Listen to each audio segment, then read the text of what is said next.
Donc ici, je vous présente la planification partagée qu'on a chez Interfast. Donc c'est un calendrier dans lequel on va pouvoir réunir les interventions de toute l'entreprise.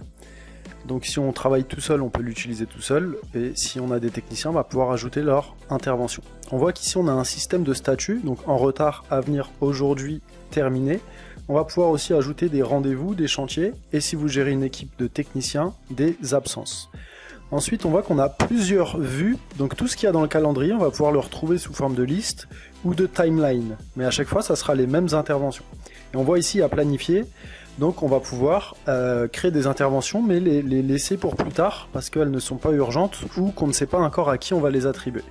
Donc là, j'ai mis sur le calendrier la vue à la semaine, et on voit que je peux facilement déplacer une intervention. Donc là, j'en déplace une à aujourd'hui, et si je pense qu'elle peut prendre plus de temps que prévu, hop, j'agrandis mon intervention. Et donc on a plusieurs vues sur le calendrier. Ensuite, on a un système de filtre qui va permettre donc de pouvoir filtrer soit par client, et on voit que là, si je rentre Hugo Boss, sur le calendrier ne va apparaître que le client Hugo Boss. Et on a aussi le filtre, donc on va pouvoir choisir par type d'intervention qu'on a effectué. Donc si je sais que j'ai fait des PV de réception de chantier, je vais pouvoir retrouver mon PV de réception de chantier. Et on a aussi le filtre donc par intervenant, donc on va pouvoir filtrer pour voir seulement le calendrier d'un technicien en particulier. Donc là on se lance dans la planification, donc on va créer une nouvelle intervention. Donc on va imaginer que c'est un dépannage sur un ballon d'eau chaude, et ici on voit qu'on a choisi le type d'intervention dépannage, et nous on a plus de 70 modèles de rapports qui sont tous différents, donc dépannage c'en est un parmi tant d'autres.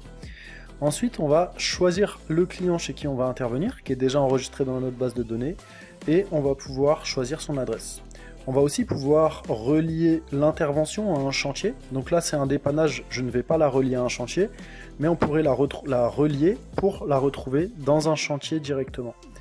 Donc je rajoute une description, on imagine que je crée une intervention et que le client me donne une description, donc de l'eau coule depuis un groupe de sécurité, et je vais pouvoir ici choisir de planifier pour plus tard ou pour maintenant, donc je choisis maintenant.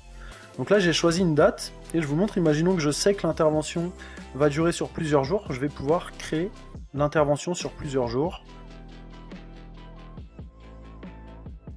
choisir l'heure de début et l'heure de fin prévue, et ensuite sélectionner le bon intervenant. Donc là je vais choisir Valentin, et dans une autre vidéo on pourra voir comment remplir le rapport, donc qu'est-ce qui se passe une fois qu'on est sur le terrain, et qu'est-ce que ça donne. On va choisir le niveau d'importance, donc on va mettre normal, et si on souhaite, on va pouvoir ajouter un fichier, ça peut être une image qu'un client nous a envoyée ou un document, et donc on vient de créer l'intervention, elle est bien visible pour aujourd'hui. On va pouvoir la retrouver en cliquant dessus et retrouver toutes les informations, et si on le souhaite, si on a fait une bêtise ou qu'on souhaite modifier quelque chose, on va pouvoir, et si l'intervention n'a pas été effectuée, on va pouvoir la supprimer. Voilà, c'était le module de planification qui est hyper complet mais à la fois hyper simple à utiliser. Donc je vous invite à essayer Interfast directement